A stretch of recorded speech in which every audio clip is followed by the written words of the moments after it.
But I think the main things is at the end of the day, volleyball is volleyball. It's in the same 9x9 court, and the rules are the same. So we.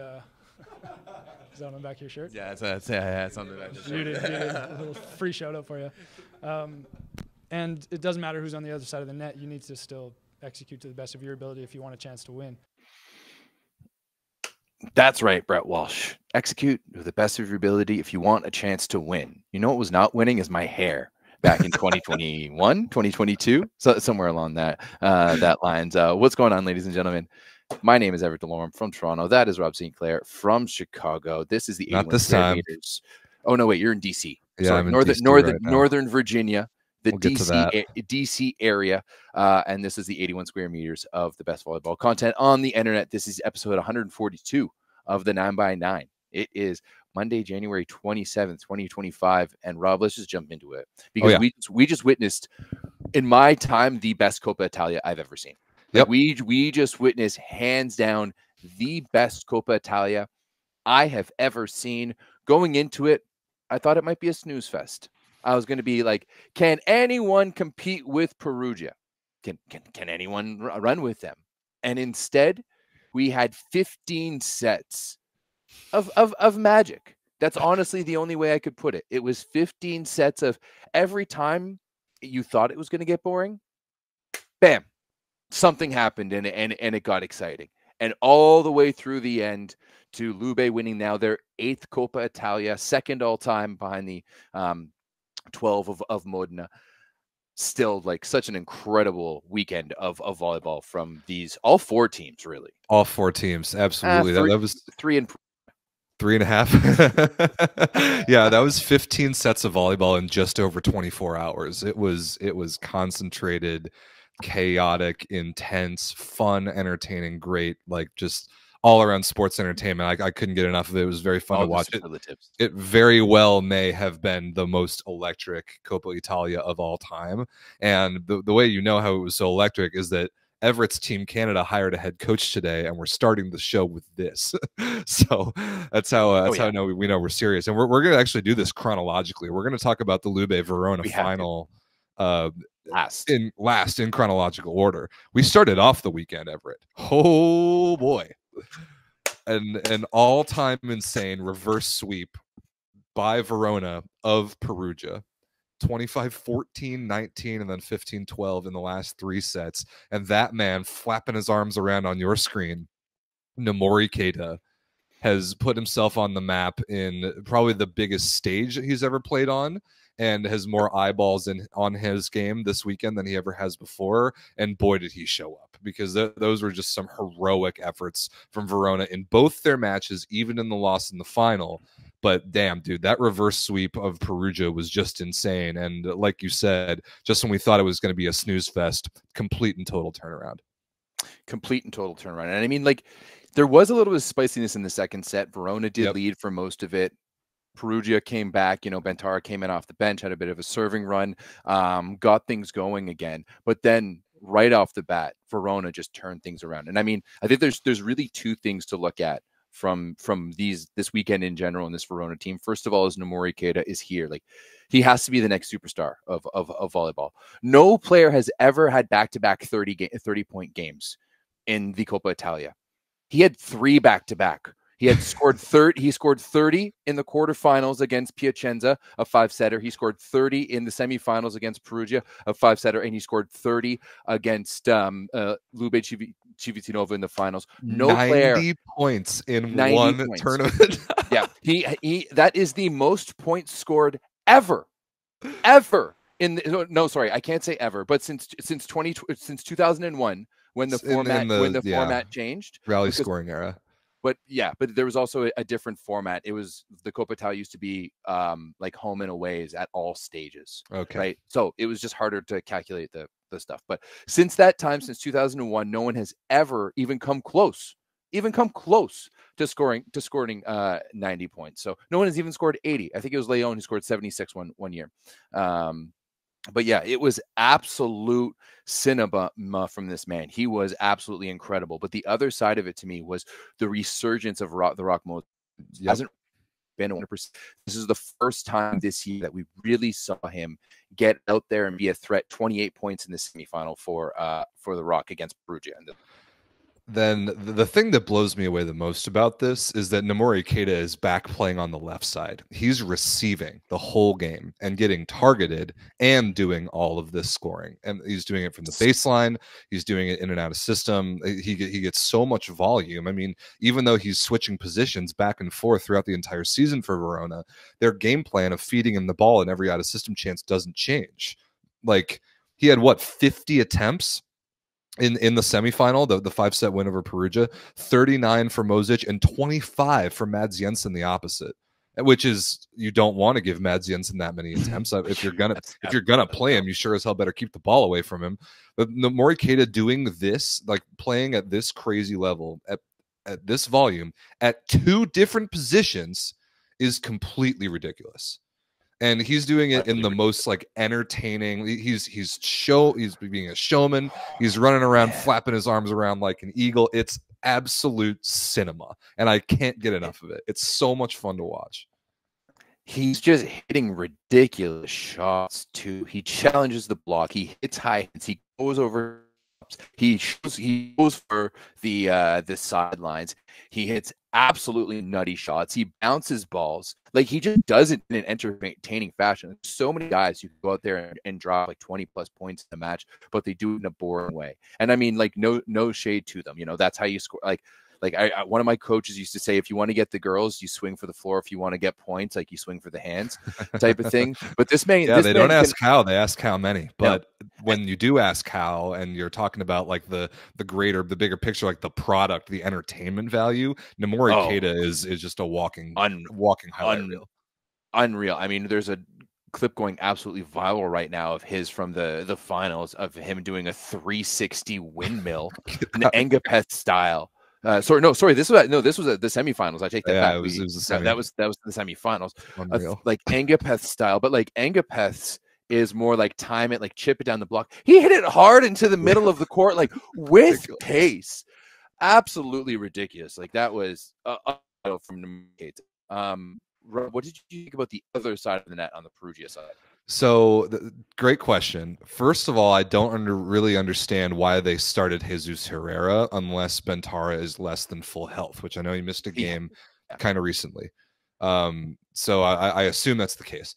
The real thing here, to me, Everett, is without Ole Plotnitsky, who before he got hurt was playing like the second best outside hitter on the planet behind Micheletto, Perugia is not getting enough out of their outside hitter position right now. They are not getting enough. And it's not just the numbers, which for Semeniuk and Ishikawa are not good. It's the situations, and it's the impact, and it's the missed opportunities on perfect pass inside out, one-on-one opportunities after a big dig to get a break point in transition. The ball goes to the left side of the court, and plays just are not getting made in that area of the court for Perugia right now. Which, to be honest, is absolutely unacceptable. It's unacceptable. It's absolutely acceptable given how much they're spending right now on Semeniuk and Ishikawa. Right? These are two of the premier players of the game, right? And I think that's what we saw, that like even that Lube match, like Micheletto was good. Like even like the best players show up at the biggest times. And Semeniuk, to me, past his like past champion, like I think I hold way too much on to his past Champions League performance, and I need to start really reevaluating. And I kind of do too, because that was almost 3 years ago when he put up one of the great stat lines of all time to win a Champions League for Zaxxa. I'm pretty sure that was 2022. Since then, since he moved to Perugia, there have been flashes of that player, but especially this year. I mean, the Discord, I'm sick of reading the Discord and seeing the term NPC thrown around everywhere. Like, I assume that means like a non-player character, just like somebody who exists in the background. But that's what Semeniuk is playing like right now. And for a guy who commands that salary, it's not acceptable. And in a similar vein, the same kind of has to be said for Yuki Ishikawa. Oh, 100%. 100%. Like, and I don't know 9 errors about.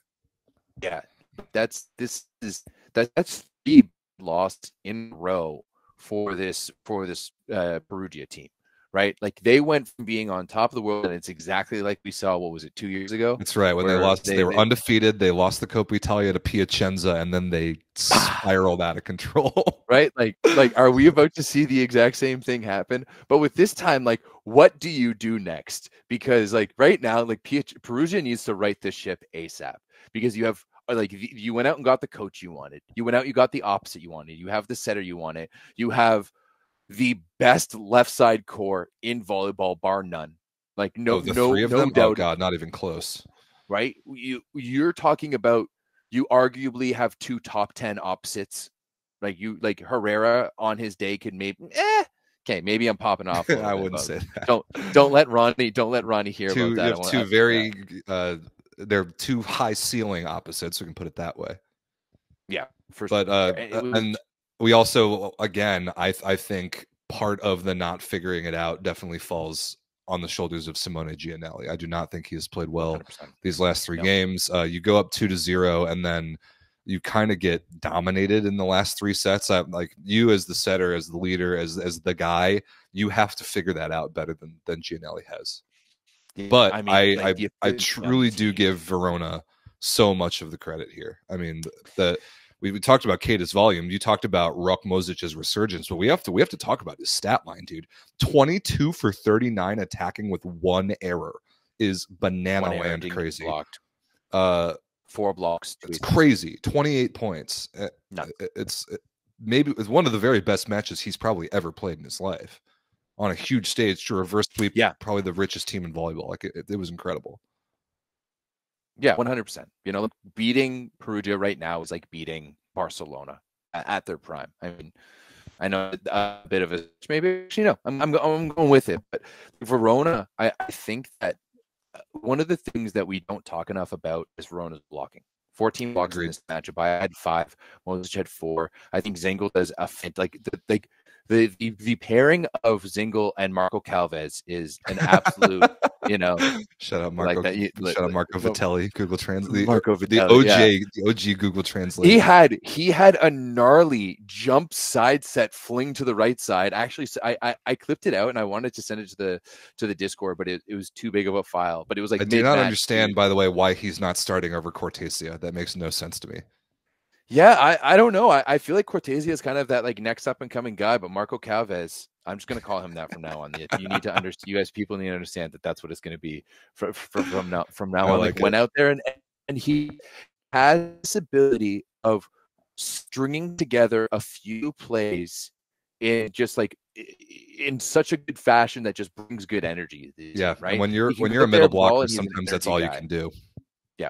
So maybe for that, maybe is just a little bit more steady, but he can come in and just give these spurts of energy. But you know what? Like overall, like I think Abayev sets this team really well. AK, he can set high balls really well. And I think one of the indicators of how Perugia struggles with the fact that Kid Jensen, our favorite opposite, went 11 for 25, right? Is that there was just that revolving door on the left side of the court there, and they were all struggling, and they let, you know, a below par lefty opposite go off. And Perugia's got to do some serious looking in the mirror. But enough about that match, because it was not Verona that ended up winning this tournament. It was Lube Civitanova. And so we got to talk about both of their wins. 5-setter over Trentino was similarly completely insane. Mattia Bottolo is on a heater of all heaters. He is playing out of his mind good right now. And what I'm really interested in, Everett, in both matches in 2 different positions. Off the bench comes Alex Nikolov as the closer. Very interesting. Very much like a closing pitcher in baseball. Comes off the bench against Trentino, goes 6 for 10 on the left side. Then comes off the bench at opposite against Verona in the final and goes 13 for 21 for 16 points. Like that. It's such a cool wrinkle, because I think we have established that the outside hitter pairing of Lepke and Bottolo is the move and is like stylistically correct for Lube. We talked about last week how those 2 guys played together in Padova years ago. So then you have this super duper talent Nikolov, and they're finding the right places to use him. Like Legumja, really good in the semis. What was his stat line? 18 points on 16 for 31 air. It's absolutely outstanding. Plus 2 aces, 50% efficiency. So you bring him off the bench you bring Nikolov off the bench for Lepke to put an arm in there in the 5th set and win the game. Then in the final, Legumja wasn't as good. You bring Nikolov off the bench at opposite. Again, put another arm in there, help you win the game. Love the coaching from Gianpaolo Madei, and I really, really like what Mattia Boninfante is doing setting this team. I really, really like it. Somebody in the Discord said that there's a chance that 5 of the top 10 setters on the planet are playing in Italy right now, and that's not totally crazy. I don't know if I would put Boninfante in that top 10 group yet, but like if let's say Ferdinando De Giorgi did the unthinkable and actually gave Simone Gianelli a summer off. We know he'll never do that, even though he should. Let's say he did the even more unthinkable and actually gave Riccardo Spertoli some time off. If Italy's 2 setters are Paolo Porro and Mattia Boninfante, like the 3rd and 4th guys on the depth chart, like most other countries in the world would be pretty stoked about that, especially with how young those guys are. Yeah, I mean, those 2 guys are the thing is to me is that both of those guys are pretty similar. Right, they're both field setters who are going to be able to run a pretty good offense, and they're a little bit undersized, right? So it really is between those 2 guys, and like maybe we've cooled off on Porro a little bit, but Boninfante has really matured into his position, and that's what's so important with how this Lube office runs fast. They run it fast, and they run it fast the outside. They run it fast through the pipe. Like running it fast is so important for them, and it's exactly why they can go to that 3 outside hitter system like they did at the end of both these matches, right? Because you have that 3 outside hitter system where you have 2 guys in Nikolov and Lepke who have played at this level and been successful at this level on the right side and at the opposite, right? And his ability to transition between an offense featuring like a high ball setter guy like Legumja to a much quicker offense has been outstanding. And I think his ability to work with the middles as well has really, really been underrated. Like his ability to find Chinese and find guys in the middle has been really good. But Bottolo, man, this dude is really making a name for himself as potentially the next guy like off the bench for Italy. And, like there's even conversations, and I've seen conversations of people asking, is he that much worse than Lavia? Like, does Lavia's chemistry with Micheletto put him that much far over Bottolo? And I think if you're the Italian national team, you need to start looking at, if you go into the summer and you just go with status quo, then this squad is already lost. Like they need to dive into their bench. They need to dive into the bench. And I don't want to talk about the national team here because this event was too damn good to like look forward in front of it. But I agree with you, Rob. Like there should be serious considerations in this. But overall, like you see like Lepke, 18 points. He was 17 for 35. Like he's been playing outstanding. First ever Canadian to win a Coppa Italia too. Let's go. Or in a starting position. And just like that chemistry that Bottolo and Lepke have right now on the left side for Lube is really, really nice. They basically hit the same ball on the left too, which I think is a nice aspect of having a younger setter. And speaking of the setter, 2 things I want to give credit to: the myriad of back row attacking options that Lube uses, like the spacing of the big ball in front of him, behind the setter, and even kind of in that gap spot is really cool. It's really cool, that variety. And I love the way that Boninfante spaces the blockers using that. And then just at a higher level, can we talk about what a Hail Mary it really was by Lube Civitanova's management, like deciding that Mattia Boninfante was going to be the guy this year? Like you're replacing Luciano De Cecco of all people. Like you're stepping into those shoes. And they knew that they had foreigner limit problems, and they said, you know what? We're going to ride or die with this young Italian setter for better or for worse. And I would love to like pick the brains of their management. I'm sure that they saw some upside in the kid because Lube is an extremely good franchise. But I don't know if they thought that he would be like winning a Coppa Italia and beating Trentino along the way. But like that move at the beginning of the season, I doubted it for sure. I had no idea how good Mattia Boninfante could be, but hell of a job by Lube's management. Yeah, I think coming back to this game specifically, if it wasn't for Trentino's certain key moments, this game would have been done earlier, right? Like if it wasn't for Trentino's ability, like I think it was the end of the first set, yeah, like the first set, like Trento came back all off Micheletto's serving. Yep. I think it was like another point. I think when they won in the fourth set too, like he really got them off on the right foot with his serving, and like went on a little run and created that space.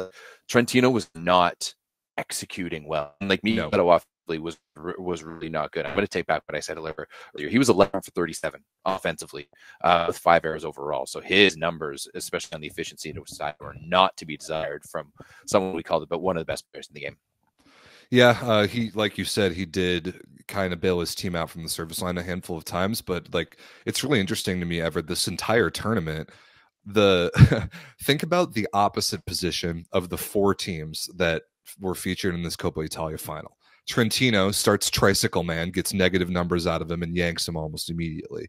Then Gabi Garcia, 9 for 24, 5 errors, so not great. It don't get nearly enough out of that spot.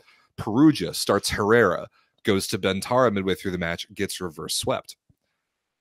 Lube Civitanova, amazing match. They win the tournament. Amazing match by Adis Lagumja in the semis. Not as good in the final, and they bring an outside hitter off the bench for him to close the tournament. And then Verona starts Mads Jensen, for fuck's sake, and then pulls him for Francesco Sani in the final, which makes no sense. It's like I love that you just dropped an F-bomb from Mads Jensen because you never swear. No, I don't. I couldn't help myself. The opposite position for all 4 of these teams is a question mark.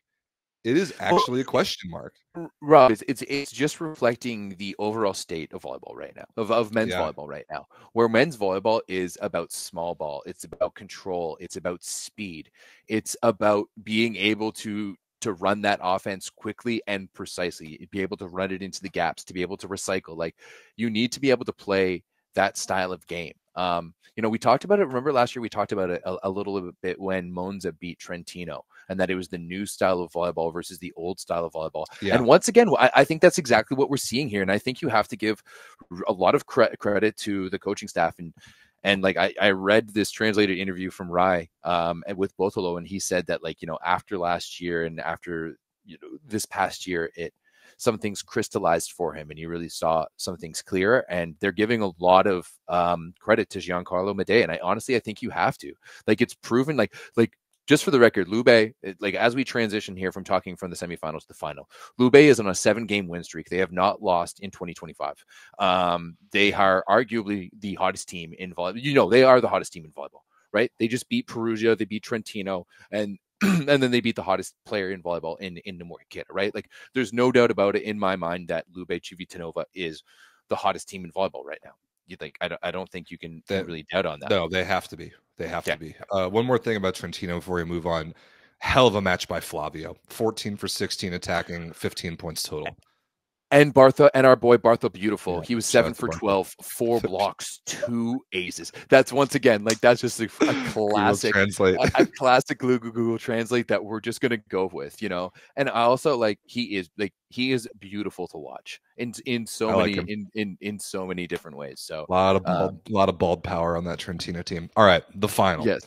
The final. Boy, what a match. Lube Verona, a match that none of us whatsoever would have predicted. Lube wins it in 5. They go up 2-0, and the way that Verona was playing in that second set, Everett, I almost turned the game off. Like, not only was it like bad on the scoreboard, it was bad to the eye test. It was bad. And then the one of the weirdest moves I can ever remember, and we were all calling for it in the Discord, like, you need to take Jensen out and you need to put Nomori Kita on the right side. Instead, what Rothstein Storchep decides to do was keep Nomori Kita on the left side and put Francesco Sani in on the right side, but then have him receive the whole time and hit as much as possible on the left, while Kita hit as much as possible on the right. So what are we doing not switching those guys if those are the positions you want them to play? I don't understand that part of it. To me, there's no advantage in any rotation to having those guys lined up the way they were. But it did work. it was really like addition by subtraction and getting Jensen off the floor because he was 3 for 14 with 3 errors. Sani, I thought, played pretty well, especially given the scenario, coming off the bench cold and having to like try and reverse sweep a game in the Coppa Italia final. But they brought it almost all the way back. Verona brought it almost all the way back until, like we said earlier, moves and counter moves. Stoichev makes the move to go Sani for Jensen, and then Lube makes the move to put in Nikolov for Legumsha. 13 for 21 with 3 ace serves for Alex Nikolov, the closer. I think that might have to be his new nickname. So I actually agree with you. I really do agree with you. I think there's a few parts of this match, Rob, that I do want to dissect a little bit. For sure. In this first set, you really saw it was just Keita on an island. Mosic was struggling. Like, he had negative efficiency through the first 2 sets. It started changing a little bit towards the end of the second set, and like you could tell that all of the attention of Lube was on Keita. Like, they were serving him in serve receive, in like out of system situations. They were giving the ball to Keita. They're making him play defense. They're trying to point him with free balls, like everything. And Keita got a little pouty. And this is kind of like we saw the other side of what happens with him. And I think you really, really need to give a lot of credit to Verona's blocking, because Verona's blocking kept them close at the beginning of the third set when things were still a little bit rocky. And every single time Lube was just about to get away, they'd come up with a big block. And I want to give a lot of credit to Aiden Zingel on that. And then Keita got hot. And Keita got hot by 2 things. A, the Rock, I want to give him A++ for leadership in this one, because he was constantly on Keita's shoulder. He was constantly on him and being like, go, bro, let's go. You could tell he was just pumping his tires. And Keita started swinging, and he started going, and he was still mopey through the third set. And in the fourth set, he started to wake up a little bit and just get it going a little bit. And I just loved the little mojo that he had with it. And on the other side of the court there, that switch, Rob, to Nikolov was so needed and outstanding, because perfectly timed. It was because they were struggling. Like, they were struggling through what was it, like through the third sets here. Like Lugunja, like 1 kill, and in the third set in his stuff, like he just started going down and down, and their ability to spread things out when you have Lepke out there and Nikolov and Botolo is so much fun to watch. It's a pretty sweet wrinkle, man. It really is a sweet wrinkle. And you just get that God-given arm of Alex Nikolov, and you put it on the court somewhere and put the ball in front of it. And I love that. I love that coaching move. Nikolov's serve was definitely an X factor. The ability to be a little bit versatile and keep Verona a little bit off balance was definitely an X factor. And then another thing that I really thought was the difference, it was especially bad for Verona early, but then it got a little bit more equalized, was the ability to run some offense through the middle of the court. 17 attempts combined for the Lube middles. Let's see, Zingel 5, Cortesio 1, Vitelli 2, so less than 10 combined for the Verona middles. And every time Abayev put the ball towards the middle of the court, nothing worked, nothing happened. Yeah, that combined with the Bic on Lube's side, the middle of the court was just so much more of a presence than it was on Verona's, and that's Verona's game. They are a pretty simple, sort of old school volleyball team that chucks high balls to the antennas and lets their elite athletes go and get it. But I thought that one, in addition to the Nikolov sub, the little difference in a five setter like this, to me, is the threat of the middle of the court, especially when you have inferior high ball scorers on the wings. Yeah, I would tend to agree, but Lube didn't really go to the middle at all down the stretch. I mean, no 1 kill from Cherniese in the fourth, none in the fifth. But Nikolov was absolutely outstanding. When you look at, he got subbed, partway through the third. I think it was the third, and then he started the fourth and the fifth. Yeah. So the fourth, he was 5 for 8 with no errors. Awesome. And then the fifth, he was 5 for 7 with no errors. Wow. Yeah. So he was 10 for 15 in the last 2 sets. With closer. With no errors. I don't know if he got blocked. He may have been blocked because stats. But yeah, honestly, like I think you have to give a big shout out to Gargiulo too. Gargiulo. Gargiulo, yeah. Giovanni Maria Gargiulo, this young Italian middle that I knew nothing about. I mean, he's starting over Marco Pedrashin in a Coppa Italia final for like that, which is a huge statement. And I thought he played really well. Yeah. 6 for 8 attacking with a block and an ace. Yeah. And then last but not least, the man who deserves a massive amount of credit for Lube Civitanova, that I thought the leadership, the presence, the first contact work, it obviously would be Lube's captain, Fabio Balasso, who as a libero wins MVP of the tournament. That really says a lot to me, that I don't at all disagree with that award. No, I thought he was truly the glue. Truly the glue. Every chat that I was in was pretty ubiquitous on saying that it looked like Balasso should be the MVP. There was a little bit of call for Nikolov, but when you look at how Balasso, like you said, was the glue, I think you had to give it to him.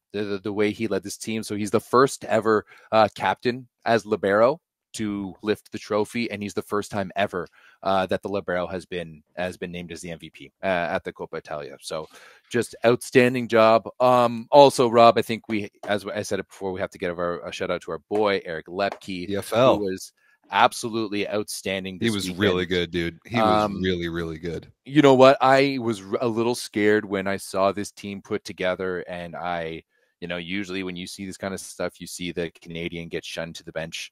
And watching him on this team, especially like they made it all the way to the finals last year, he was such a big part of that. Yeah. Oof, look at that. Just a beautiful, even beautiful got the photo family in there for you. Yeah, of course. I was wondering if you would get that in. Appreciate that, but absolutely love it. Just a reminder to everyone, Monza made it to the Coppa Italia finals last year with 3 outsides and no Ran Takahashi. And then this year, Eric Lepke did it again and won it all. So that's all I'm going to say about that. A baller tournament that was, man. That was really, really, really fun. All the other mid-season cups have a lot to live up to, and there are going to be some good ones. I mean, the Polish Cup, the Women's Coppa Italia. Well, let's be serious. The Women's Coppa Italia is not going to be dramatic at all as we take a look at the LegaVolley Femminile results from the weekend. I will tell you right now, spoiler alert, Conegliano is going to win that tournament when it comes around. They are going for history in Women's Coppa Italia. They are going for the most all-time. They are tied for first overall with 6 total. They have been to 8 straight finals. Rob St. Clair has won 5 in a row. So, yeah. That is absurd. Since the first time they've been to the final, they have not stopped going. That is absurd. Conegliano is a wagon. That is not breaking news. The Women's Coppa Italia is 2 weekends from now. While the Men's Coppa Italia was going on, the women had a regular season week 20. And the notable result here, Everett, is Novara, who has been playing very well. Getting beat in 5 by Bartocini Perugia, who is terrible. Yeah. I'm trying to find my stats for it. That was weird. It was a little. I was not watching. I will not claim to have watched that game, but I was very, very surprised at the result. Other than that, there wasn't really anything. I mean, Chieri succumbed to the Conegliano curse. Scandici won. Milonza won. Whatever. Yeah. I don't think we really need to neither of us watched the Novara game, so let's not dive into it. It just happened, right? Okay. It did. It happened. Check. Acknowledged. It did happen. You know what else happened, Everett? What else happened? Did I forget to pop in a bracket here? I did, but I'll put that up in a moment. Oh, no, it's here. Women's Champions League Week 6 happened. And we've got a bracket now, boys and girls. And we've got a bracket, and it was actually pretty fun to get to that bracket. We had the rematch of Milonza versus VakifBank in Italy. This is a very good game. Milonza won it in 4. However, VakifBank did still win the pool on set ratio tiebreaker. So VakifBank taking that 1 set was pivotal for the ultimate result of that pool. But it was the first time Milonza showed like a little sign of life against a good team in a while. And that was nice to see, especially as they go into the bracket, because they're that one like legit contender that has to play an early round game. As we take a look at the bracket here, the Women's Champions League bracket is set. You've got the 5 other contenders obviously waiting in the quarterfinals. We know that VakifBank and Fenerbahce are going to play each other in a 2-match series, which is fun.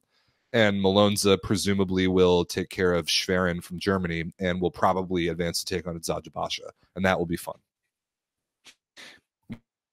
I think there's a lot of good potential here. It's sad that you are getting like specifically Fenerbahce. Like I wish Canigliano was on the other side. Me too. Really. Although Eczacibasi could give them a good run, I think ultimately we're going to probably see Milonza versus Canigliano in the semifinals. Maybe, but Eczacibasi has shown signs of life. We'll talk about them later on in a minute. You're right. I think on the other side, whoever's going to play Sketchy on that side, whatever. I don't think Vuj is going to be who I think is going to be able to win that match, is going to be able to run with Scandici. But that other quarterfinal, VakifBank against Fenerbahce, is going to be real interesting. That's the one quarterfinal that I'm like looking at and like, oh, this could have actually no Eczacibasi potentially against Milonza too. Yeah, VakifBank against Fenerbahce. Yeah, that's fireworks. That will be. It is. Especially the Istanbul rivalry, like crosstown derby thing. They're going to play the 2-match series. That's going to be very, very fun. We'll see if VakifBank can hang, if they don't get served off the floor, and if Marina Markova can put up some volume. I think it's possible. Fenerbahce did just lose over the weekend, which we'll talk about. But yeah, I think we can pencil Scandici and Conegliano into the semis, respectively. But we're going to have those 2 very good quarterfinal series in all likelihood, and then obviously semis and on are must watch. It's typically the best volleyball of the year. Credit to Scandici, by the way, they get the #1 overall seed for going 18-0 in sets in the preliminary in the 4th round, which gets them that really favorable spot against a likely very easy quarterfinal opponent. So they played amazing. They did not take their foot off the gas in the 4th round, and they were rewarded for it. So good for Scandici. I think when you look at this bracket, I actually kind of like that Canigliano didn't get first and that they don't have the easiest path, just because like they are so damn good that I want to see them against other people. Right, like I want to see how they do. Yeah, I want to see them play non-Italian teams. Like I really think that the Italian teams, exactly there's just a mental block there that nobody in Italy can get over. But if they were to potentially take on like Eczacibasi in the semis and then another Turkish team in the final, that would be really, really compelling. Because like that's kind of what I want to see is the inter-country them playing each other. It just doesn't happen often enough. So. Yeah. Especially with the final on the line, it's been at least 2 years in a row, if not 3 years in a row, that the final on the women's side in Champions League has been from the same country. Yes, I would like to see something else this year.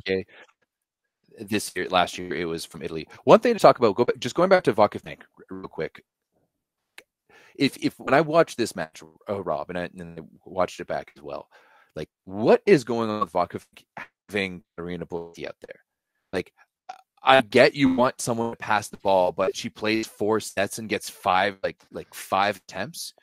She's one for five attacking, and like she's not even taking that much. She got 11 reception reps. So Markova still passing the majority of balls. Why not Chubby, who's going to be able to score a bit? There's some weird thing going on with the VakifBank, unless it's Chibigiolu. Am I saying that properly? You are, yeah. That's well done, Chibigiolu. Yeah. I never understood the Bossetti signing in the first place, because basically when you have her on the floor, exactly like you're saying, they're keeping the ball away from both teams are keeping the ball away from her. She ends up being basically a second libero. Like she really has no utility. So unless you think there's that much amount of value in putting her on there for reception and keeping the ball just away from her for both teams, I mean, Aykaç had almost as many attempts as Markova did in reception, and that's like kind of crazy. I don't understand the move to make Katarina Bossetti a starter on VakifBank in the first place. And Chibigiolu is, as all Turkish outside hitters are, is very inconsistent. But the highs are there. The highs are there, and they bring you more in a game against a damn good opponent like this. So you might have to get on the phone with your new national team coach, Giovanni Guidetti, and put that in his ear a little bit, Everett. Trying to make something happen. Just not hell of a match by Marina Markova, by the way. 21 points in the loss. She's putting up ridiculous numbers this year. Paula Egonu 20, Nika Dalder up 16, Miriam Silla 14 on the Milonza side. Yeah, love to see it. I think VakifBank could have something special in them at the Champions League level. But the thing is, once you get into the playoff rounds, you're gonna have to do it 2 weekends in a row, right? They're gonna have to be able to beat Fenerbahce 2 weekends in a row, and now that Fenerbahce is back at full tilt, be interesting. Yeah, good luck. Interesting. I think it's pretty fair to consider VakifBank still like third on the power rankings of Turkish teams, just based on the roster, and that they don't have Vargas or Boskovic on their team. No slight at Kira Van Rijk, but the big four opposites are the big four for a reason. I mean, I think she can run with them for short spurts for sure, but just like the consistency isn't necessarily there with Kira just yet. That's fair enough. All right, so when do those Champions League play? They call it the playoff round, like that play-in round. Good when question. Do those start? That is this weekend. You looked that up. Oh, sorry, it's not this weekend. It's middle of the week next week. What's the 5th? The 5th is a Wednesday. Yeah, next week Wednesday is leg one of those play-in games. Great. Speaking of Champions League, men's week 6. We will have a bracket on the men's side by the end of this week, and I love week 6 in Champions League because all 10 games are on the same day. This week it is Wednesday, my dudes. Wednesday, 10 games. Get comfortable, get in front of a TV, get in front of multiple TVs, because there are going to be lots of games to watch, and some of these pools are very, very interesting. Everett, I think you've crunched a little more of the numbers of like the meaningful matches and the likely outcomes than I have. So what do you got about what should we be looking out for as interesting games? Let's just roll through pools a little bit. We can roll through it. First and foremost, Pool A is absolutely a done. So Berlin and Warszawa play each other in this one. Berlin, if they get a 3-0 or 3-1 win, could tie Warszawa. I'm looking at it right now. Even if it's 3-0, Warszawa wins the pool on set record. Yeah, you're right. 100%. Also Warszawa did Now I can see the sets won and lost. Yeah, there you go. Yeah, Warszawa also just got donged by Resovia, so revenge game. I expect to win that one. Exactly, and I'm sure it's at home. Is it at Berlin? It doesn't really matter. I don't care. I'm going to pick Warszawa in this one, regardless. Moving on to Pool B, where honestly, I just think there's no way that Fenerbahce can catch Olympiacos in points, even if they lose. Fenerbahce has won both of their games in 3. Both of Olympiacos has lost they won both in 5, and both of Olympiacos losses in 5. So Olympiacos is way past them in points. But I think that one's just going to be a spicy one in general, because you've got a lot of old. So we're going to talk a lot of shit on either side of the court. So I think Old Man Tradica talking shit again with Epath going to be a good one. So I think like yeah, I mean Tragica versus Zizga is disgusting. Atanasijevic versus Luberic, the two Serbian opposites. And by the way, I think that I don't know the math. I think Fenerbahce still has a mathematical chance to be that third place team that advances. I will completely honest. I completely forgot that was a thing. So I was doing the show. I think it's going to be between them, Chaumont, and Saint Nazaire. Okay. Well, I'll be through this, pull it up on Flash Score, and I'll take it into into consideration as we go through this stuff. Okay. And then honestly, the other one in this pool is that Mons has been such dog shit lately that I want to see if Gießen can beat them. I could totally see them losing to Gießen. I could totally see it. I absolutely see them losing Gießen right now. So, yeah, like I think that's something to take note of. Now, moving. Do we have anything else to talk about? No. Yeah, let's move on to Pool C.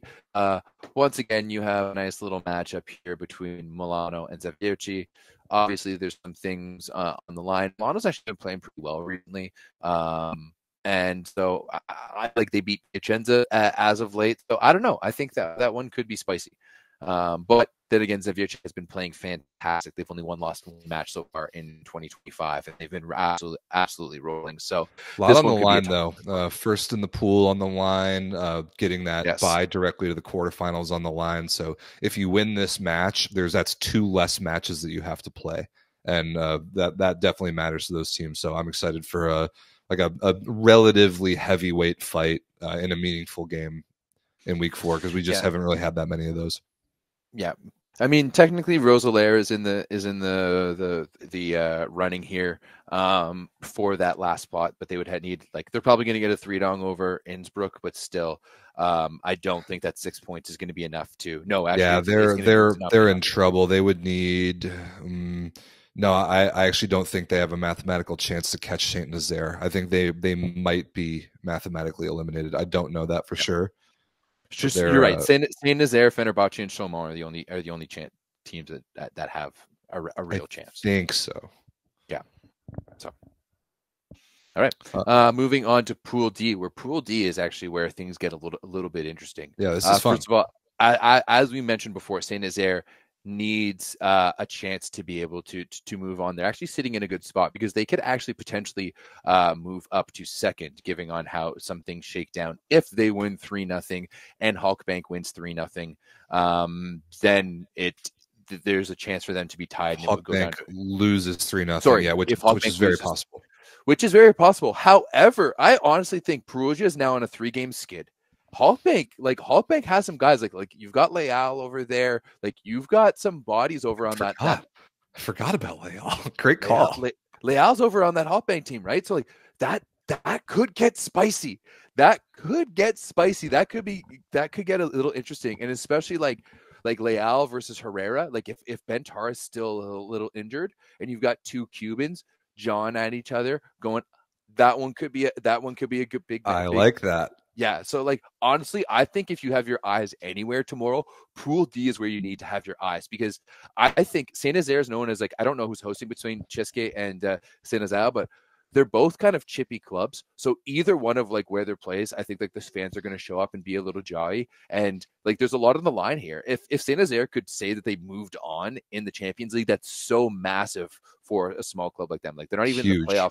They're not even in the playoff picture right now, I don't think, in the in the French league. If I'm not correct, someone in the chat wrong. That is wild. They are. Oh my God, they're in 11th. Oh my God. So they're not even in playoff. 11th in the LNV out of 13 teams. That's crazy. Yeah. And so we might have a potential situation where there's 2 teams moving on to the playoffs of the Champions League who will not be moving on to their own conference or league playoffs.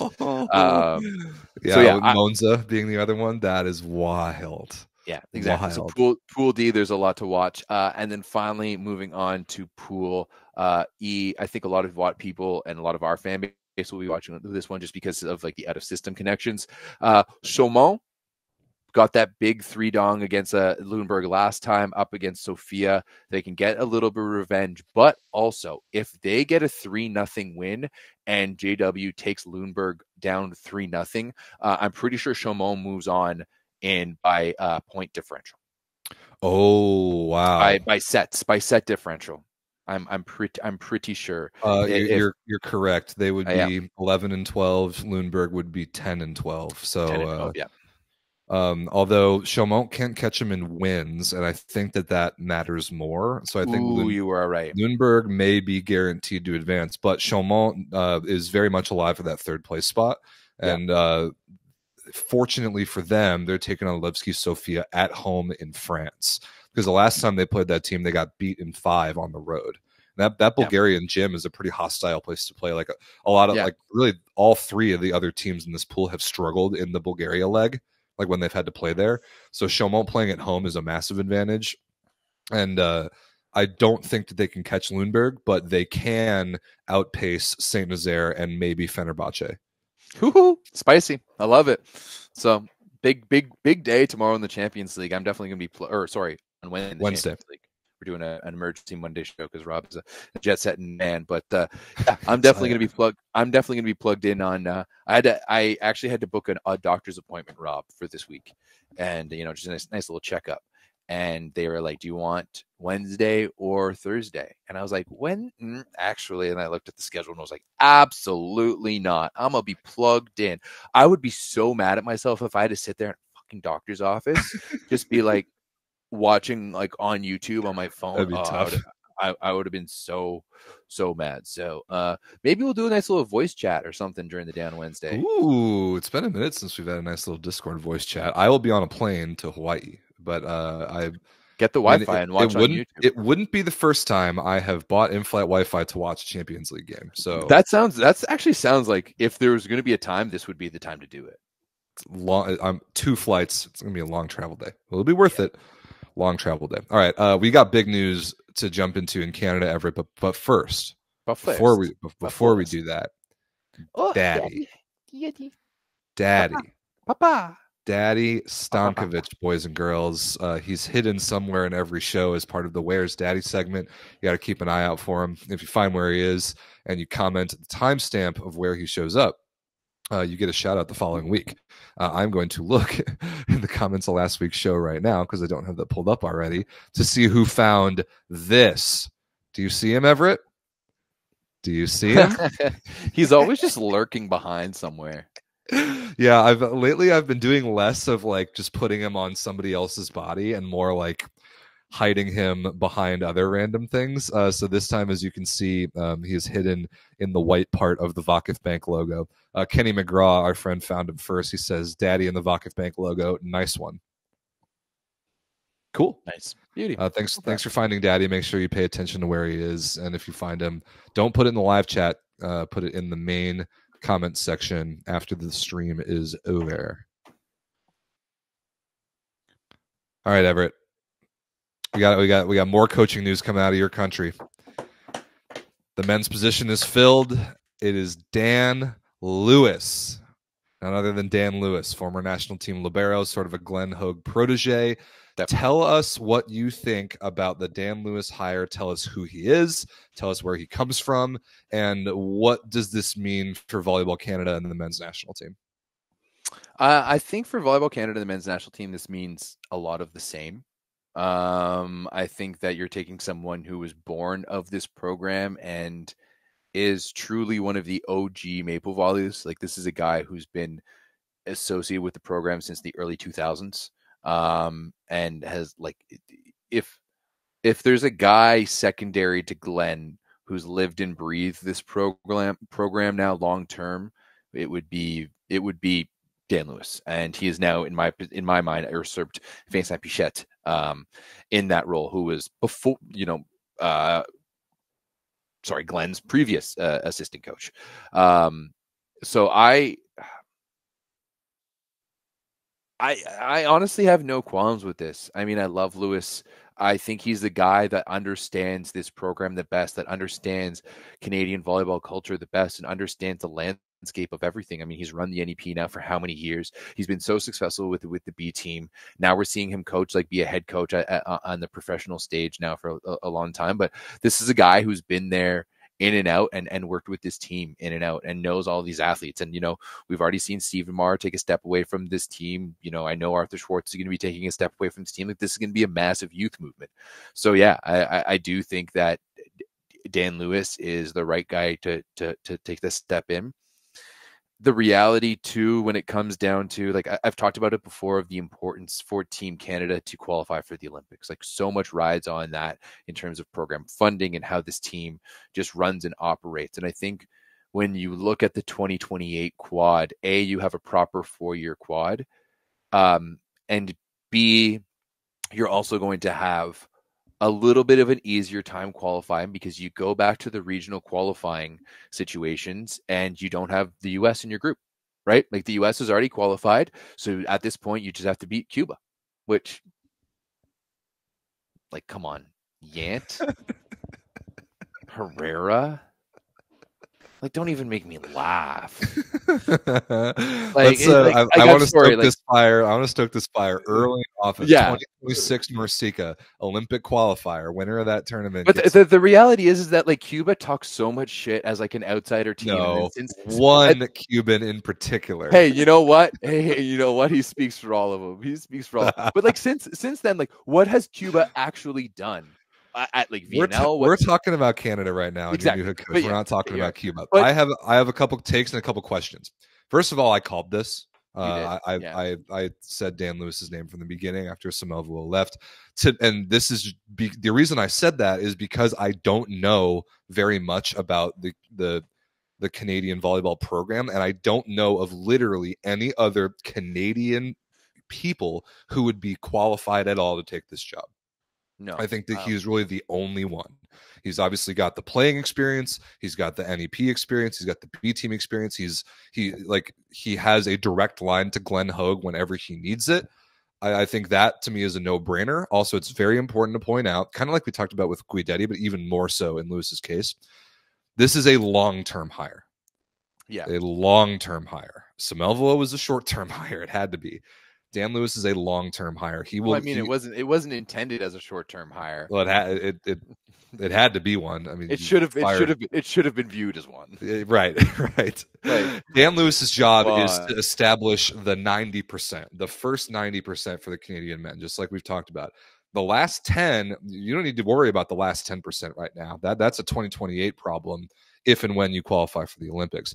Dan Lewis's job is to establish the 90% of the foundation of Team Canada men for the next 4 years. And I think that given the likely youth movement this summer and his experience with those guys and understanding Canadian volleyball at a lot of levels, I just think in the North American context, somebody who really gets it, the culture, the systems, the way that players come up and through diversity, and it all makes sense to hire a Canadian like Dan Lewis. I personally, because I don't know any better, I think it was kind of a no-brainer. I think he's kind of the only guy that pops out to me as being qualified.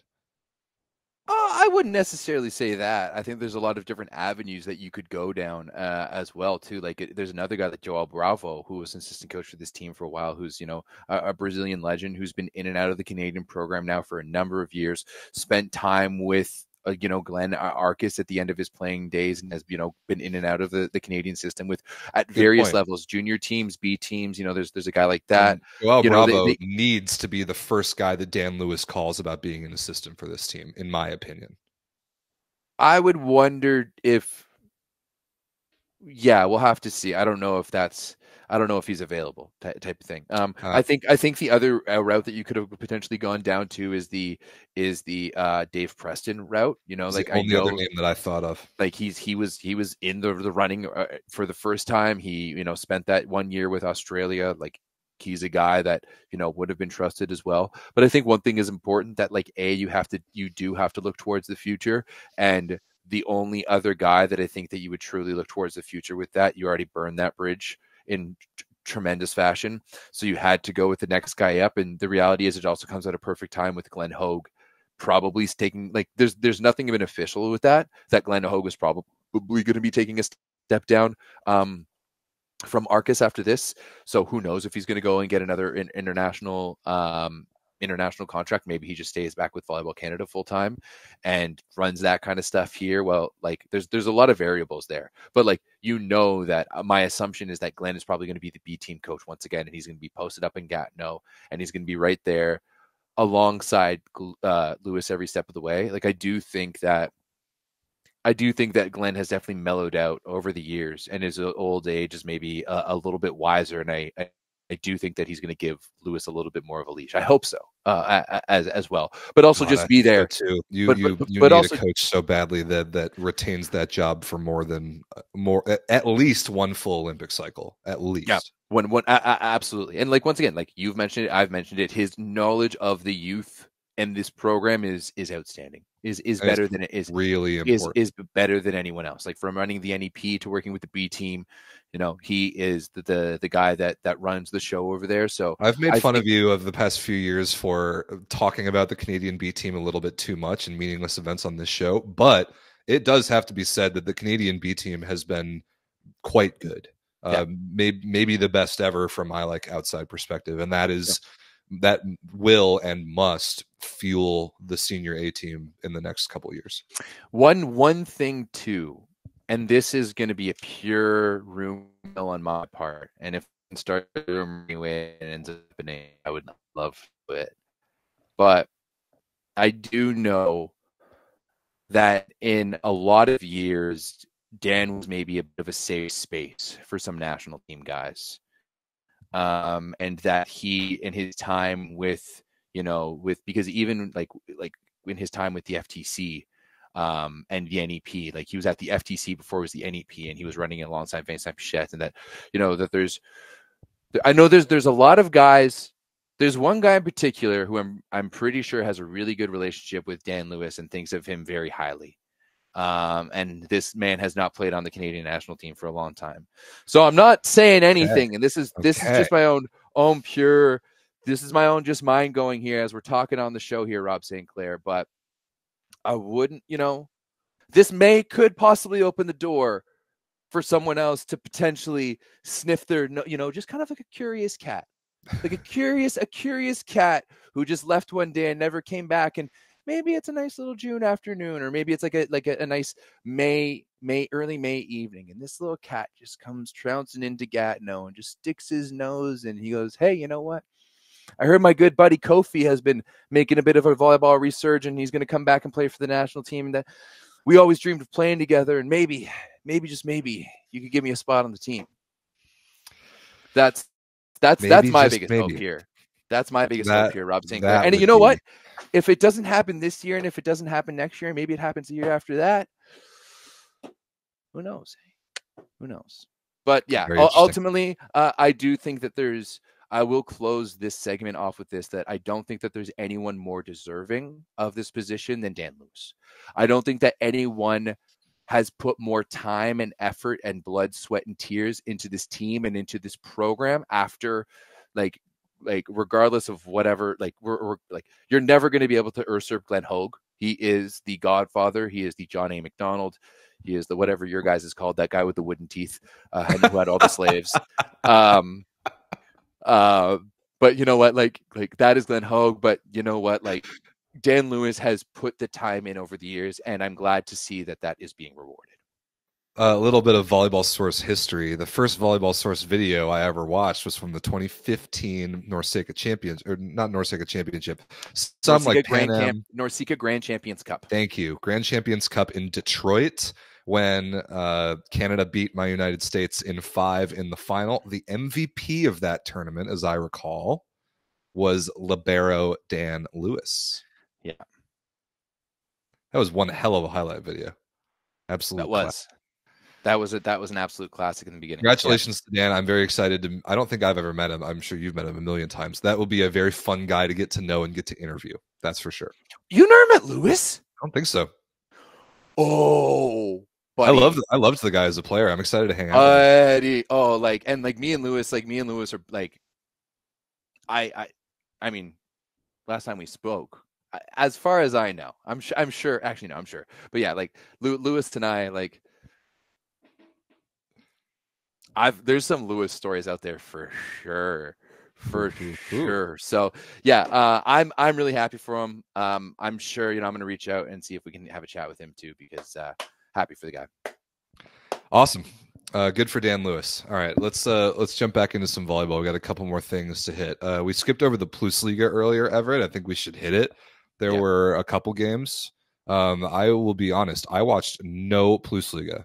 At least none of the games that mattered. I had a couple games on that ended up not really mattering very much. But there were a couple big ones. Resovia, they may have rescued their season, and they did it convincingly, and they 3-donged Vershava, and that was unexpected and impressive.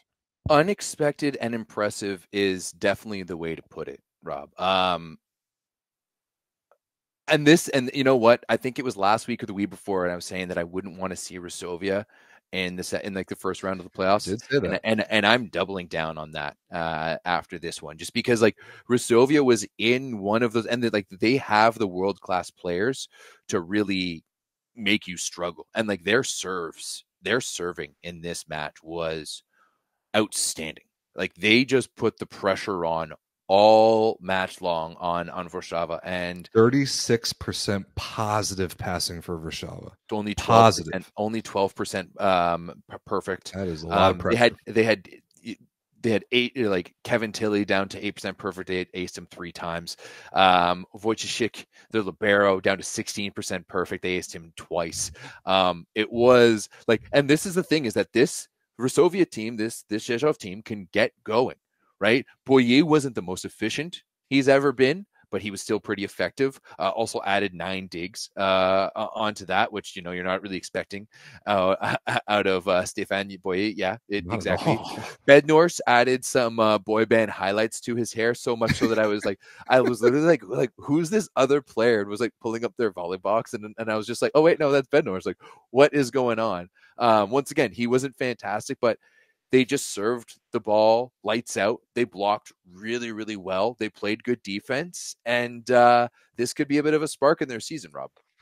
Maybe. They basically did the exact perfect game plan and execution for beating Warszawa, and that is just to try and destroy them from the baseline, and it worked. Yeah, pretty much. So impressive. A couple games that I did watch that were earlier in the week. I watched Zawiercie Olsztyn. Yep. That I mean, I don't even need to talk about Jan Hadrava. We don't need to go there. I only put it on the list so you could talk about Jan Hadrava, Rob. I'm a broken record about Jan Hadrava. God, he hits the ball as hard as he can into the low part of the block and prays. That is his game plan. Hammer the ball into the low part of the block and pray. And that the most annoying part is that sometimes it works. Sometimes it works. Sometimes he hammers the ball into the middle of the block and he gets a good deflection out of bounds. But it's not good volleyball. It's not. And with him getting clamped one-on-one by Aaron Russell, that one highlight that's been going around was just like I needed to inject it straight into my veins. That was very satisfying. Aaron Russell had 20 points. He continues to be a monster, I love watching him. He was all right in the second, third, but in the first he was 5 for 6 with an ace, and then in the fourth he was 7 for 10 with 2 blocks. So yeah. Hell he yeah, knows how Ron. to start, and he knows he'll start it and he'll finish it. He'll just we're talking about. Yeah. I didn't watch Gdansk versus Nyssa, but neither of those two teams are good, so I don't really care. The only other game that I really want to talk about here, Rob, is the one that happened today, and I Hood is back. This is going to be one that yeah, you're so right. Robin Hood is back because this Norvid team. This is one that I watched highlights of. Once again, I didn't fully watch it. They're really struggling for a setter right now. They are really struggling for a setter right now. You still have old man Zagaldo out there dishing the butter for them, and maybe one of Patrick Indra's worst matches, 16 for 31 with only a 35% efficiency. Yeah, no damage from the baseline. I mean, Norvid losing to Barkom Lviv is, I mean, it's funny because it's the most Robin Hood thing of all time. Take points from the good teams and give points to the bad teams. But I agree with you. But the two takeaways to me are Quinn Isaacson needs to come back as fast as possible. And like there's a little bit of delay on that, unfortunately. My sources are telling me that it's going to be a little bit of time here with Quinn Isaacson. Hands, fingers, those are tricky injuries. Ask Alexander Schlifka, who out of pure rage, like broke his own finger in the net and hasn't played real volleyball in like a year. So that's tough. That's what Norvid needs. And then also the PlusLiga is just insane. When you have Barkom Lviv, who will almost definitely get relegated, who can every so often catch fire and beat a playoff team.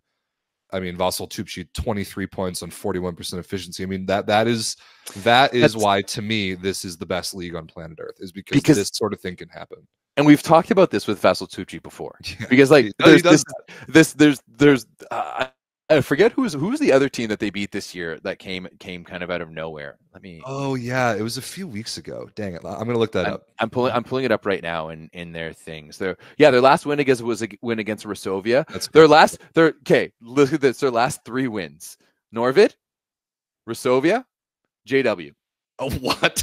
Yeah, they are in that time span. They are 4-3, and they beat JW, 3 lost to playoff games. Zavierci, lost to Lublin, beat Resovia, lost to Katowice, lost to Warszawa, lost to Norvid. Dude, that's such a gauntlet. That's a fact that gauntlet. they got out of that gauntlet at 3-4. Yo, Barkham Lviv, play up. Respect. Yeah, respect out here. Also, they are 2-0 against Norvid this year.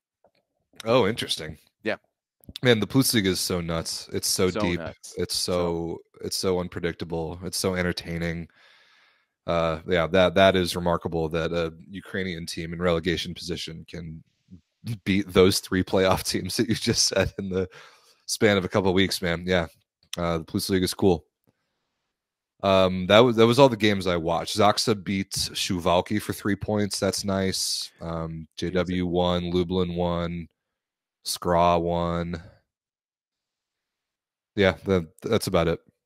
Yeah, I mean, Zaksa has really been playing some good ball as of late. They really have. How many games have they won here in a row? They won 5 in a row. Ooh. And they've won 8 of their last 9. That's the best streak going, I believe. That's 5 in a row is definitely the best streak going in the PlusLiga anyway. That's nice. Yeah, they're 11 of their past 13 too. So this Zaksa team has been really, really, really good as of late. And so you see on the standings there, they're 1 point out of 4th place, and they have a match in hand. So like they could potentially rise up to the level of home field advantage in a playoff series.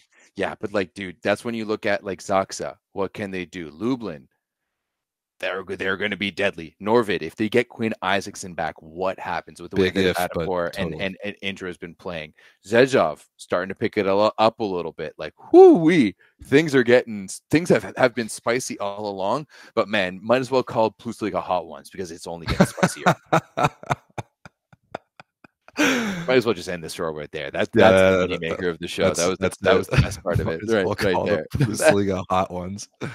It's only getting spicier. Outstanding. Speaking of spicy, one more game in Europe before we turn our attention to North America a little bit. Don't worry, Turkish fans. We are talking about Eczacibasi taking down Fenerbahce in 5. Very, very impressive. Everyone in the Discord was all up on this game. I think it was on Sunday. It was during the Coppa Italia final, so I didn't watch it live, but big result.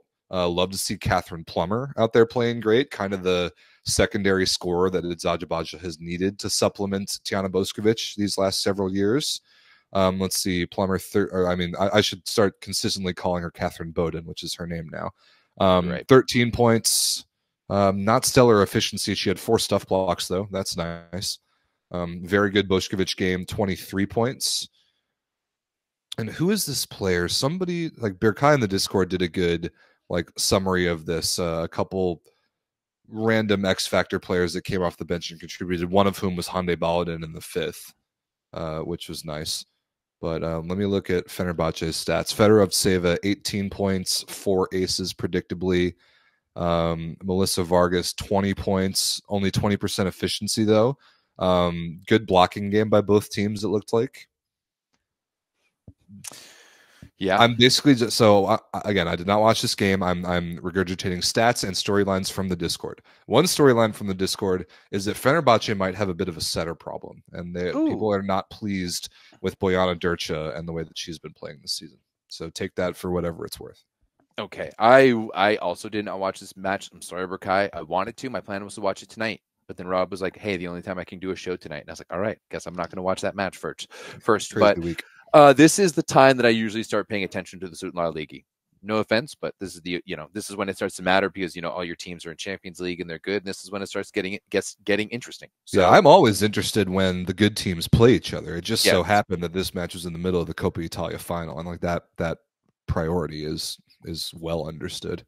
Well, so no way am I missing that for a regular season game, no matter where. Especially with the way this Coppa Italia was. Yeah, for real. But good for Eczacibasi. I mean, they've been just painful to watch in big matches over the last 3 or 4 seasons.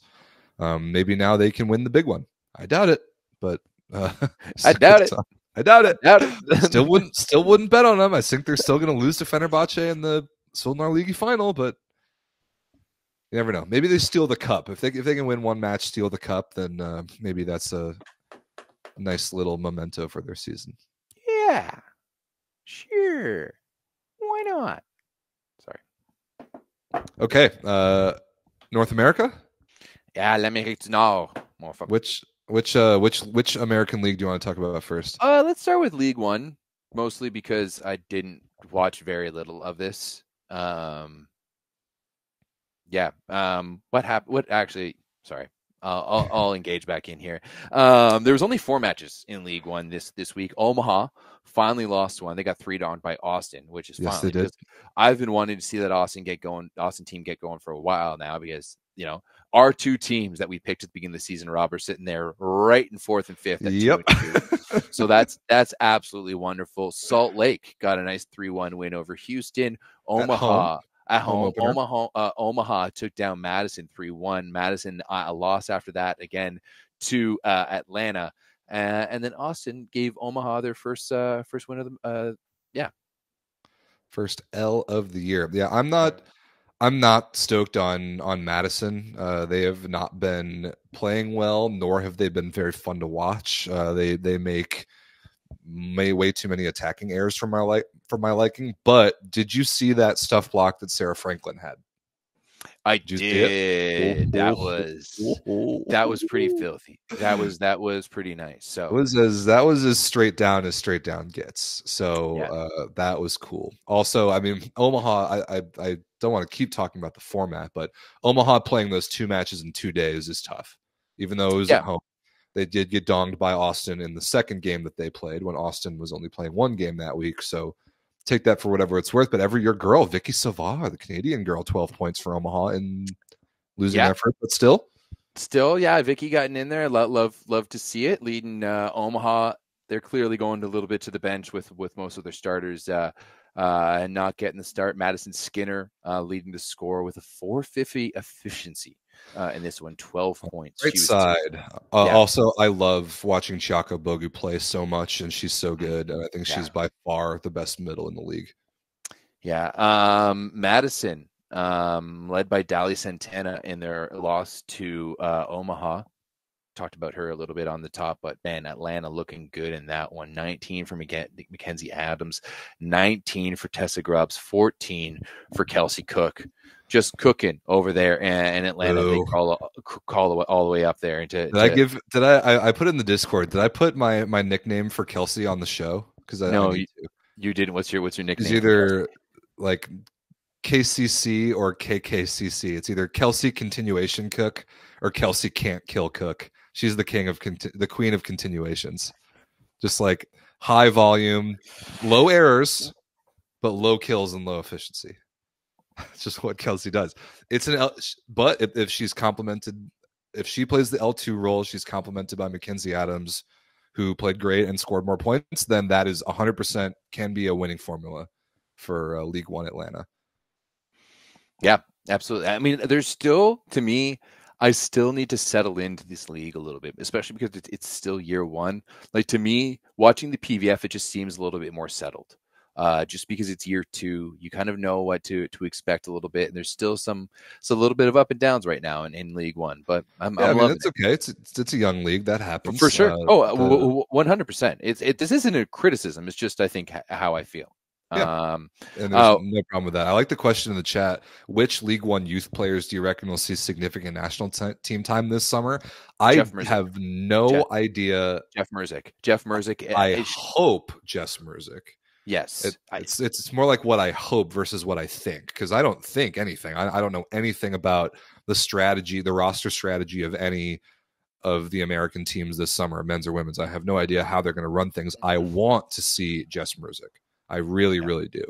She does not look like a player fresh out of college. No, she looks so polished, so mature. Yeah, man, I love watching her. Yeah, absolutely. I fully agree. So, I mean, maybe we'll see Sarah Franklin too. I would like to see the U.S. women with a bit of a youth movement. You know who your starters are. You know who your girls are. Let's go with the youth a little bit. But I would like to continue to watch more League One and see some more games get a little bit more spice. I want a little bit more spice. I think it will add to the drama. It'll add to the entertainment product. And then it'll get there. It's still a little too lovey-dovey and like let's all love agree. everyone. We're happy that this is happening, which like I fully get it, but They at a literally certain, call themselves love. Like I need a Yeah. little less love. Yeah, I need a little less love. I want to see a little meanness, and I think Same. like I want to see that like we get it, like, and I really don't want to downplay how important it is and how special it is, and it's awesome. But like we're going to be moving into week 4. We should like turn up a little bit in terms of what's happening. Looking forward to week 4. Houston plays at Madison on Wednesday, the lone Wednesday night. You got one Friday night game to Salt Lake City is going to be visiting Atlanta. Doubleheader on Saturday with one in the after, or actually both of these are at the same time. So 2 games at the same time, 4 p.m. Eastern. You got no, I think they're listed like that on the website, but that's not how they play them. They play them one after the other. I would like yeah, actually, because it confuses me every week when they list it like that. Yeah, you're very right. Austin's going to be visiting Salt Lake, and then Omaha will be visiting Atlanta again this week. So most teams, you either play it looks like you host 2 games. Like if you play, it's because you host. Yeah, except for one of the teams, like Salt Lake has to play 2 road games in less than 24 hours, and that is brutal. That there's one team that happens to every week, and that's tough. No, it looks like they're playing a bunch of games in Atlanta this weekend. So they always do that. That's their format. They play the standalone game on Wednesday, and then the other 4 teams in the league go to one spot over the weekend. Great. Cool. Like they call it weekend with love, weekend with LOVB. So that's the format. They play one standalone game, and then 4 teams in the same place that play 3 games. And I just think that road team that plays twice in 24 hours, Friday and Saturday, really gets a tough draw every weekend. Yeah, probably. Yeah, you're not wrong. All right. Anything else about League One? Nope. We're moving on to the PVF, where we have no more undefeated teams in all of volleyball. You'll see that I did make 2 errors on this graphic. San Diego actually has 9 points, and Columbus has 5 losses, and not 4 losses in 5 matches. But we're seeing here Indy suffered their first loss this weekend against San Diego. San Diego outdug the crap out of them 78-60. Also 78 digs and a 4-setter. Whoa. Yeah. 78 digs by a 4-setter. San Diego came into this match either second or third. I think second in overall digs. And honestly, I thought Indy was going to be able to crush them, but San Diego coming through with a big one. Janacia Moore, hopefully I'm pronouncing that one correctly. She was 20 for 56 with 3 blocks, an ace, and 12 digs, 24 points for Janacia Moore in San Diego's first home win of the season.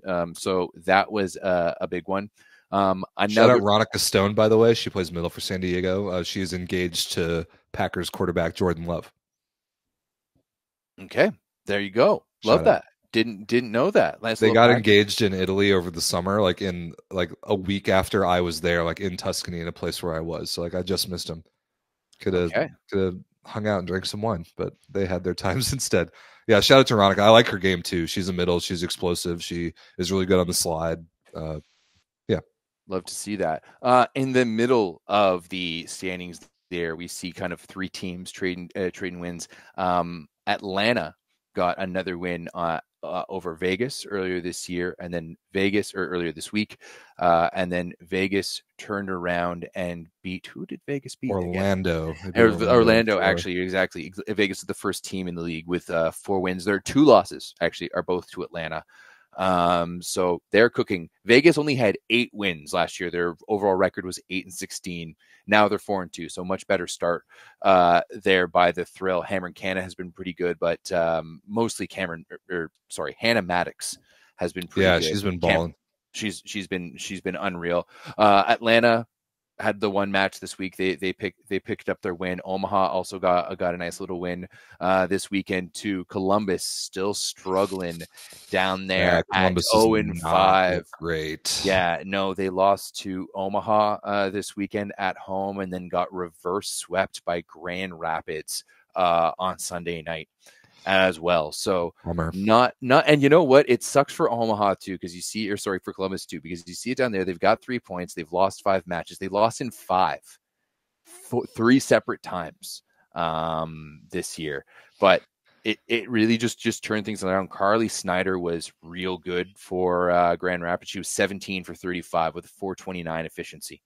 And then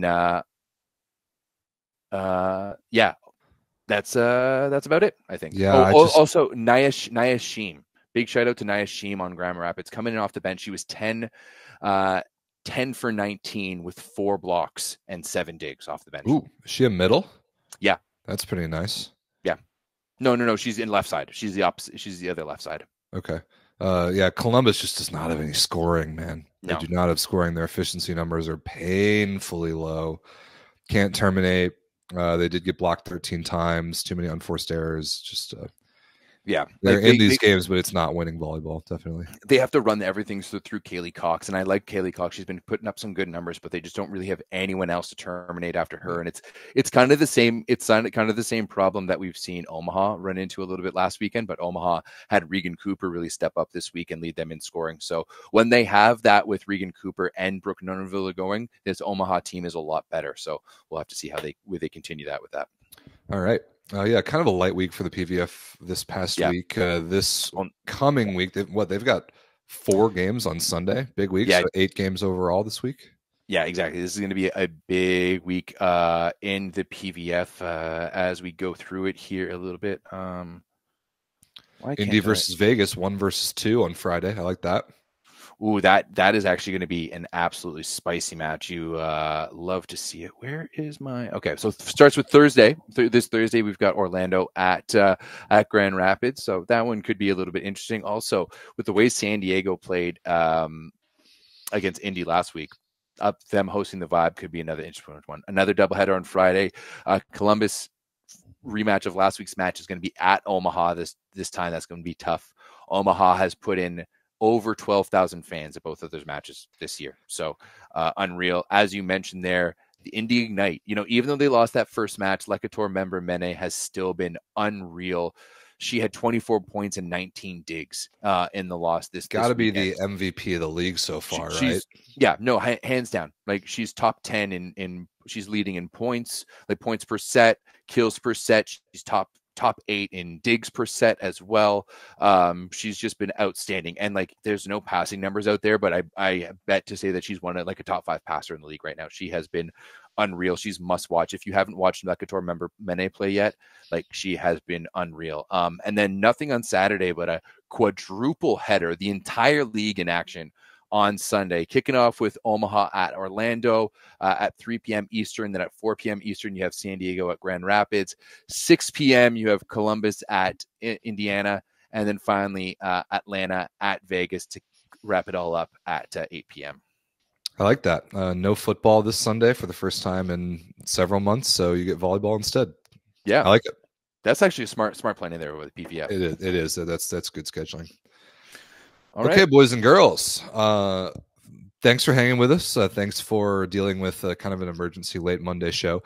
I have a crazy week. No show tomorrow, obviously. I head to Hawaii on Wednesday. So, yeah, I have to fly home to Chicago tomorrow and then full day of travel on Wednesday. Going to be interesting.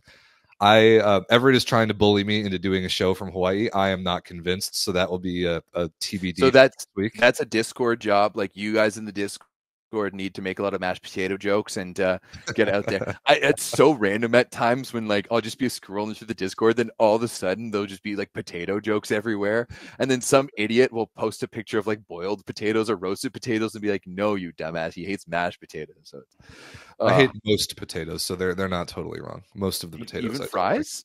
Oh, I like fries. They have it's potato salad. Oh, can't stand it. It might be worse than mashed. Yeah, I can't do it. It's hash browns. Depends on how crispy they are. It's a texture thing. Tater tot. Ooh, do you like crispy or not? They must be crispy. They have to be crispy. Tater tots. Again, texture thing depends. Okay. Yeah, I'm a potato hater. Sorry, any Irish people out there. We should test this out at VNL this year. Well, there's a lot of things we want to do at VNL this year. A blind potato taste test. Oh, hell no. Years. Well, what do I get out of that? Just straight misery across the board. A shot of Malort in between. That's now we're talking. We got to get the rest of you people drinking Malort. It will be incredible content. If we are allowed to give Malort to people at VNL Chicago, you better believe we will.